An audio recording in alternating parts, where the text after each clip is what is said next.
Mengenai pelaporan ya indikasi pencemaran nama baik, fitnah dan juga penghasutan atas tuduhan ijazah palsu Bapak Insinyur Haji Joko Widodo. Yang mana tadi saya menjawab kurang lebih 46 pertanyaan yang ditanyakan mengenai kejadian ketika saya berinteraksi langsung dengan para penuduh, ya kan, di beberapa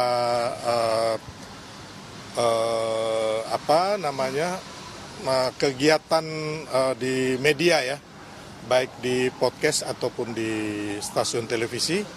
Di situ ditanyakan apakah benar-benar ada bertemu dengan kayak saudara Roy Suryo dan yang lain-lainnya, termasuk potongan-potongan video itu ditanyakan ke saya apakah memang ini saya di situ hadir sebagai salah satu narasumber dan juga dengan intinya ada beberapa video itu yang ditanyakan ke saya dan saya menjawab yang saya tahu dan saya alami dan juga intinya bahwa memang kejadian itu saya jawab bahwa yang sesungguhnya yang terjadi, intinya itu.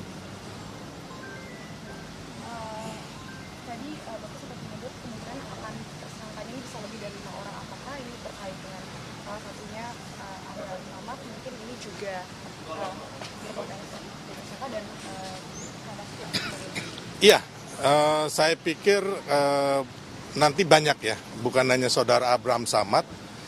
Menurut saya kalau melihat daripada banyak penghasutan, terus pencemaran nama baik dan fitnah ini kan yang dilakukan kan sebenarnya banyak sekali ya, baik terlebih di media sosial dan itu kan ada rekamannya semua gitu loh, yang mana bahwa orang-orang ini ya kan menghasut sehingga dan juga mengatakan bahwa ijazah Pak Jokowi itu palsu, sedangkan mereka sendiri ini tidak pernah memegang bukti ijazah yang palsu ini mana atau ijazah yang asli yang mana, atau belum ada putusan pengadilan yang mengatakan bahwa ijazah Pak Jokowi palsu. Jadi ketika kita mengatakan ijazah atau sertifikat orang, SIM orang, KTP orang palsu atau mempunyai uang palsu tanpa ada putusan pengadilan, makanya kita akan berbalik lagi, hukum akan menjerat kita. Ini yang terjadi sebenarnya. Makanya kembali lagi bahwa selain 5 yang dilaporkan itu, kemungkinan terlapornya akan banyak dan tersangkanya mungkin bisa lebih dari 5, bahkan kemarin kemungkinan 12, bahkan bisa lebih. Karena banyak orang berbicara, ya kan, tanpa tanggung jawab, tanpa fakta-fakta, tanpa data-data yang benar gitu loh. Jadi itu hanya mencemarkan nama baik orang, ya kan. Di situ terjadi fitnah, terjadi penghasutan. Nah, itu yang saya bilang tadi bahwa ini banyak sekali, makanya kita harus benar-benar memberitakan hal-hal yang baik, hal-hal yang benar, bukan hal-hal yang mengandung kebohongan, fitnah, ataupun menjelekan siapapun di Republik ini. Intinya itu. Adakah lagi yang masih ditunggu mungkin dari pihak Polda Metro Jaya untuk bisa menetapkan kapan tersangka ini bisa akhirnya ditetapkan? Ya, itu kewenangan dari pihak Polda Metro Jaya. Yang kita lihat kan kemarin pengembangan sudah sampai memeriksa beberapa saksi-saksi di Polres Surakarta, Solo, termasuk Bapak Insinyur Haji Joko Widodo. Dan ya kita lihatlah itu dari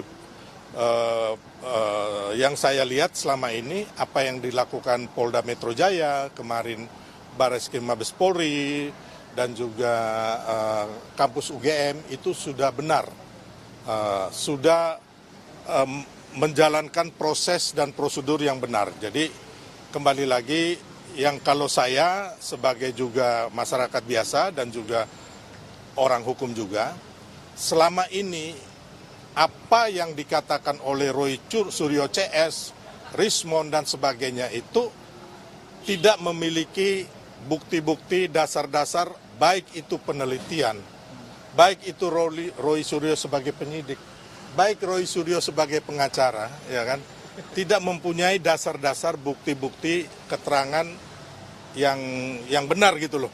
Karena yang mereka selidiki itu ijazahnya hanya dari upload di digital, di media sosial.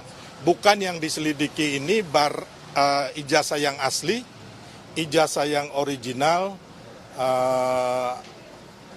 dari ijazahnya Pak Jokowi. Jadi itu Abang kan sebagai pengacara juga ya, motif Roy Suryo melakukan hal itu seperti apa sih Pak? Kalau boleh tahu. kalau saya melihat bahwa itu nanti motifnya nanti kan ditanyakan lebih langsung ke beliau ya. Tapi kalau yang saya lihat, Pandangan abang sendiri. gini, ini kan sebenarnya adu domba politik ya. Yang mana kita tahu bahwa sebenarnya Pak Jokowi ini kan udah selesai, ya kan, sudah nggak ada kepentingan beliau akan menjadi presiden lagi, ya kan. Yang akan tetap kita dukung itu adalah Pak Prabowo dan Mas Gibran. Tapi kawan-kawan ini ya kembali lagi mereka melakukan hal-hal yang tidak logis di luar nalar kita, hanya untuk menghancurkan karakter Pak Jokowi yang akhirnya berimbas di Pak Prabowo dan Mas Gibran tentunya, ya kan. Dan ini politik. Tapi yang saya herankan, ini belum pernah terjadi di dunia manapun, baru di Indonesia. 1 tahun setelah kalah Pilpres, belum bisa move on. Gitu loh. Ini nggak ada loh, di dunia manapun termasuk di Kutub Utara, itu belum ada. Jadi baru di Indonesia ini, udah 1 tahun, nggak bisa move on. iya kan, sudah kalah, nggak bisa move on gitu loh. Harusnya, ya kan menurut kita, ya kan, saudara Roy Suryo CS ini kan hanya pion-pion aja. Di belakangnya kan pasti ada tokoh-tokoh yang menginginkan agar Prabowo Gibran ini berpisah, nggak sukses ya hingga 2029. Mereka ingin menggantikan dengan anaknya atau orangnya. Ini mantan-mantan petinggi di Republik ini nih, ya kan. Hanya kembali lagi mereka belum bersatu, bahkan ada yang saling sikut-sikutan juga. Ini yang abang maksud kalah Pilpres kemudian pion-pion di Iya. baliknya ini siapa? Ya mereka-mereka inilah penuduh ijazah palsu dan juga pemaksulan. Kenapa? Dasar-dasarnya nggak ada sama sekali, gitu loh. Fakta-fakta hukumnya, fakta-fakta konstitusi ini baik ijazah palsu maupun pemaksulan ini semuanya zong, semuanya nol gitu loh. Kalau kita telah secara hukum nggak ada, ya kan? Contohnya tuduhan ijazah palsu itu sudah 2 kali digugat, 3 kali itu ditolak oleh hakim pengadilan. Karena memang nggak bisa gitu loh. Terus yang kedua, mereka nggak punya bukti, ya kan? Terus sekarang lagi yang di luar nalar lagi bahwa ijazah itu dituduhkan dipalsu oleh UGM sebelum tahun 2005. Tiba-tiba muncul siapa namanya? Bitor Suryadi dituduhkan lagi tahun 2012 di Pramuka menjelang gubernur. Pencalonan Pak Jokowi gubernur. Dan termasuk isu pemaksulannya, ya kan, yang 4 faktor katanya. Pertama, masalah pelanggaran konstitusi. Pelanggaran konstitusi ini sudah selesai. Tidak ada pelanggaran konstitusi dengan diterbitkannya putusan MK nomor 90, ya.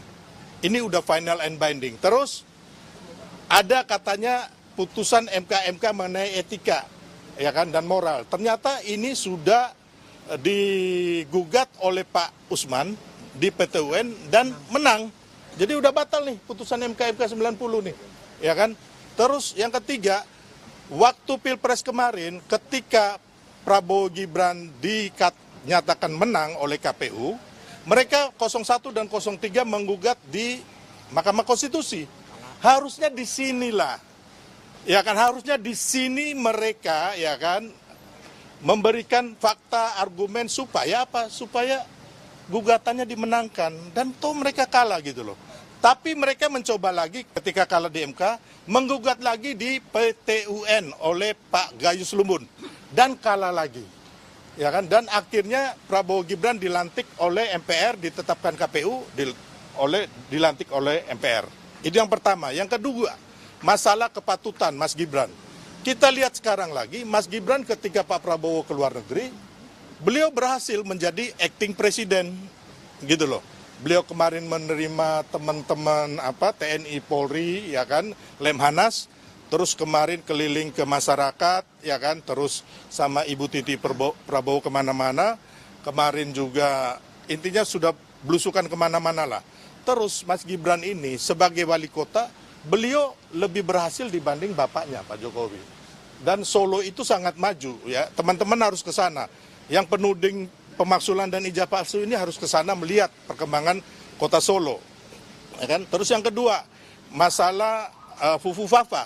Fufu Fafa sampai saat ini tidak ada bukti bahwa pengadilan mengatakan punyanya Mas Gibran. Laporan polisi pun nggak ada. Jangan-jangan Fufu Fafa punyanya Roy Panci. Ya kan? Terus yang keempat, masalah korupsi keluarga Pak Jokowi. Sampai saat ini nggak ada. Bukti-bukti atau laporan pun mengenai korupsi nggak ada. Jadi kembali lagi, 4 faktor yang dikatakan dasar pemaksulan ini kosong. Gitu loh. Jadi jangan sampai para purnawirawan ini membohongi rakyat, hanya mengadu domba kita, gitu loh. Makanya mereka kemarin katanya mau revolusi, ya kan, mau dudukin MPR. Ini bukan rakyat, Pak. Enggak, kecil, hanya berapa ratus orang aja. Saya takutnya yang repot kita. Kenapa? Kita akan bawa ambulans dan oksigen di sana. Ya karena ini udah tua-tua semua ini. Ya kan, tapi kembali lagi Pak Tua, ya kan, tolong berikan, ya kan, optimisme untuk bangsa ini. Mari dukung Prabowo Gibran berhasil, bukan mengadu domba rakyat, gitu loh. Dan orang-orang yang pemaksulan ini, waktu tanggal 19 Maret 2024, mereka yang menggeruduk KPU agar setelah Pilpres 14 Februari ya, 2024, meminta agar KPU membatalkan hasil Pilpres atas kemenangan Prabowo Gibran. Dan mereka ini saya katakan lagi adalah tim sukses Anies Baswedan. Bukan pendukung Prabowo, bukan pendukung Pak Prabowo. Kalau mereka katakan mereka cinta Pak Prabowo, itu omong kosong. Yang cinta Pak Prabowo ini kami nih, para pendukungnya, dengan masyarakat mayoritas itu. Ya. Kan abang mengatakan pihak Roy Suryo itu ada aktor di belakangnya yang memerintahkan itu ya. Dan dari abang ini melaporkan juga adakah aktor di belakangnya yang akhirnya abang melaporkan? Oh, kalau kami ini masyarakat relawan, ya. Ingat, relawan Jokowi, relawan Prabowo Gibran ini dibentuk bukan atas suruhan Pak Jokowi atau suruhan Pak Prabowo. Kami 2014 itu banyak masyarakat itu, ada masyarakat yang umpamanya ibu-ibu pengajian, terus masyarakat perkumpulan umpamanya line dance, paguyuban, apapun. Kita ini melihat Pak Jokowi orang baik dan benar, seperti Pak Prabowo juga, akhirnya kami membentuk relawan. Jadi relawan ini tidak pernah dibentuk oleh Pak Jokowi ya, atau Pak Prabowo, ingat dulu. Dan tidak pernah dibiayai, Bang. Itu harus kita clear dulu di sini. Beda seperti waktu Pak SBY membuat skoci-skoci, ingat kan 2004 itu. Nah, saya harus ngomong fair, gitu loh. Ya, jangan aja kita tutupin ini, bahwa kalau skoci-skocinya zaman Pak SBY dibentuk dari pusat ke bawah. Nah, jadi kita ini harusnya, Bang, kita ini relawan ini fokus mendukung Prabowo Gibran ini berhasil 2029. Tapi karena ada ijazah palsu dan pemaksulan, kami turun gunung semua. Tanpa dibayar. Nggak ada. Bahkan saya yang meminta Pak Jokowi melaporkan kasus ijazah palsu ini, saya. Gitu. Kenapa? Karena sudah sangat keterlaluan, mereka sudah menggeruduk UGM dan menggeruduk rumah Pak Jokowi. Dan ini tidak boleh kita biarkan. Gitu. Jangan sampai abang-abang, mbak-mbak rumahnya digeruduk juga gara-gara orang-orang kayak gini hanya karena masalah sepele gitu loh. Masalah ijazah palsu yang mereka sendiri nggak pegang nih, ini ijazah yang asli mana, yang palsu mana, terus mereka menuduh, mereka memfitnah, mencemarkan nama baik orang, menghasut orang. Ini pembelajaran yang sangat mendasar gitu loh, bahwa ke depan ini tidak boleh lagi ada orang-orang ini. Dan Roy Suryo CS itu tidak menyangka bahwa Pak Jokowi akan melaporkan, gitu loh. Yang mereka pikir dari zaman 2014, ya kan, Pak Jokowi tidak pernah melaporkan. Jadi 2014 itu teman-teman tahu ada obor rakyat ya. Nah, saya salah satu dengan kuasa hukum yang melaporkan ke Mabes Polri zaman itu. Nah, itu juga bukan atas perintah Pak Jokowi ya. Itu inisiatif kita dari tim kampanye nasional waktu itu.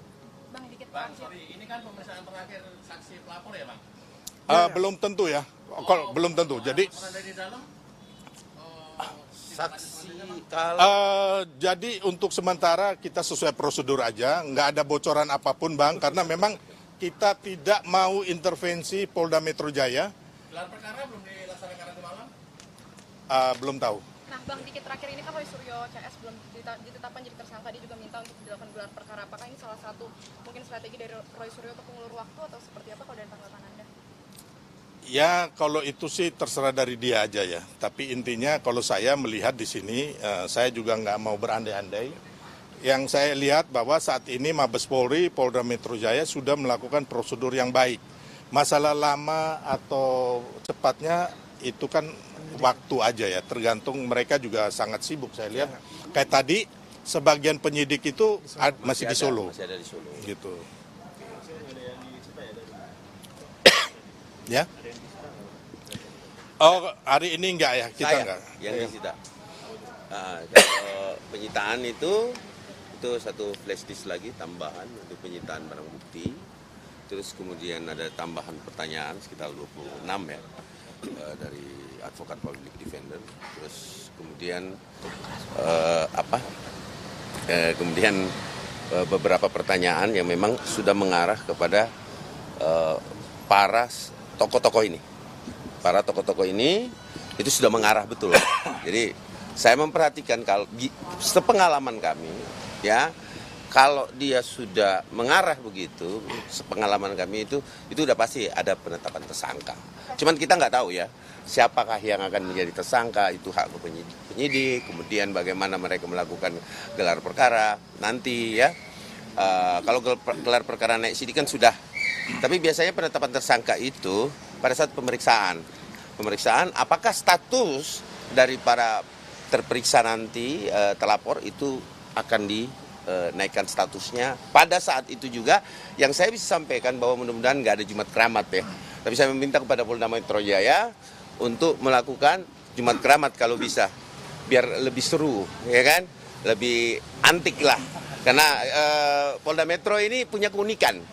Ada keunikan berdasarkan pengalaman kami biasanya, itu ada istilah non-kuhab, non-perkap nih, tetapi itu seperti satu yang sering dilakukan, itu ada Jumat Keramat. Nah, Jumat Keramat ini sangat-sangat hati-hatilah bagi mereka, banyak berdoa, kami sampaikan kepada para telapor, banyak berdoa, banyak bersikir, kumpul sama keluarga. Ya. Jadi plastisnya berupa Isinya itu rangkaian video, akun, kemudian beberapa untuk karena ada banyak tersangka ya. Jadi masing-masing punya video yang si A, si B, si C ya. Itu memiliki video masing-masing, akun masing-masing, terus link-linknya ya, dan akunnya itu kita serahkan semua. Jadi di sekitar 6-7 video lah yang di dalam flash disk ya. Yang bisa Roy Suryo CS. CS-nya itu 1, 2, 3, 4, 5 terserah lah. Itu kita lihat nanti, saya nggak boleh terlalu dalam membuka.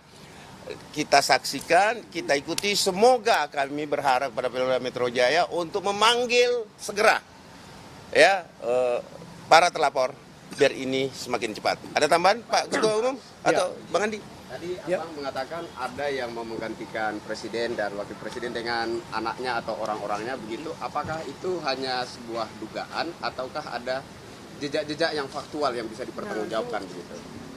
Ya, saya pikir apa yang kita bicarakan juga Pak Prabowo juga tahu itu, Pak Jokowi juga tahu itu ya. Jadi memang gerakan ini kan sebenarnya gerakan politik, ya. Gerakan politik yang mereka tidak tahu bahwa gerakan ini akhirnya berbalik menjadi jeratan hukum buat mereka. Itu yang mereka nggak sadari. Jadi nggak mungkin juga kalau mereka berjalan ini hanya untuk mengungkapkan kebenaran. Kebenaran buat siapa? Ya kan, mengenai ijazah ini kan. Sedangkan dari kampusnya sendiri yang mengeluarkan sudah mengatakan asli. dari Bareskrim Mabes Polri sudah meneliti ijazah yang asli identik dengan 3 ijazah temannya yang asli. Jadi ini kan gerakan politik ya, yang mana memang untuk mengadu domba bangsa kita, untuk menghancurkan atau memutus di tengah jalan Pak Prabowo dan Mas Gibran, dan juga dalam rangka kembali lagi ke 2029. Ditambah yang saya bilang tadi, sudah 1 tahun ini ya kan, masih belum bisa move on gitu loh.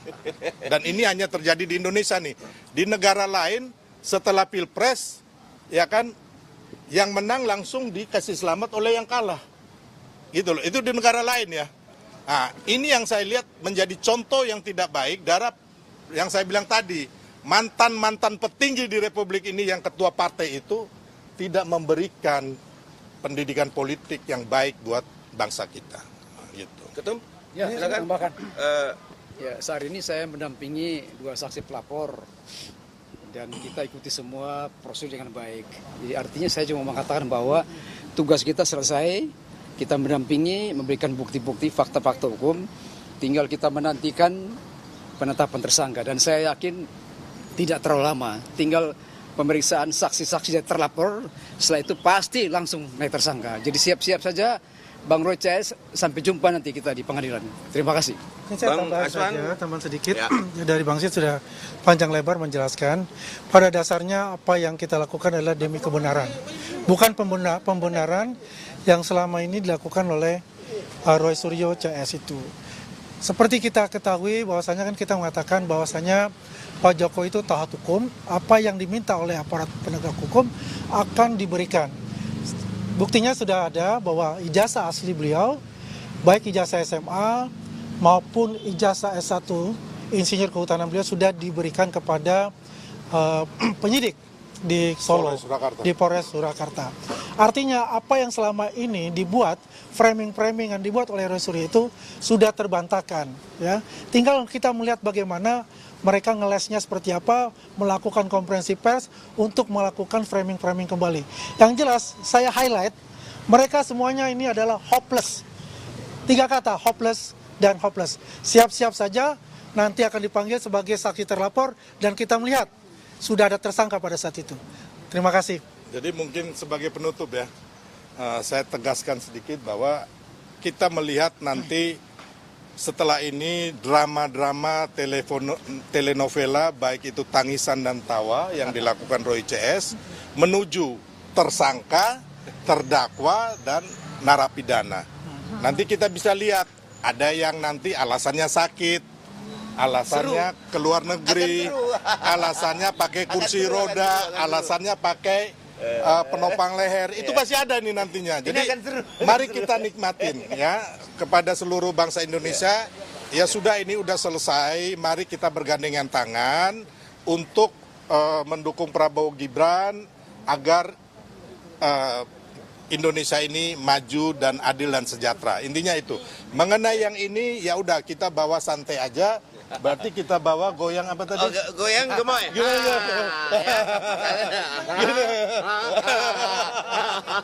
Ya. Jadi kita goyang gemoy aja, oke? Ya. Kita tunggu. Oke, makasih ya teman-teman ya.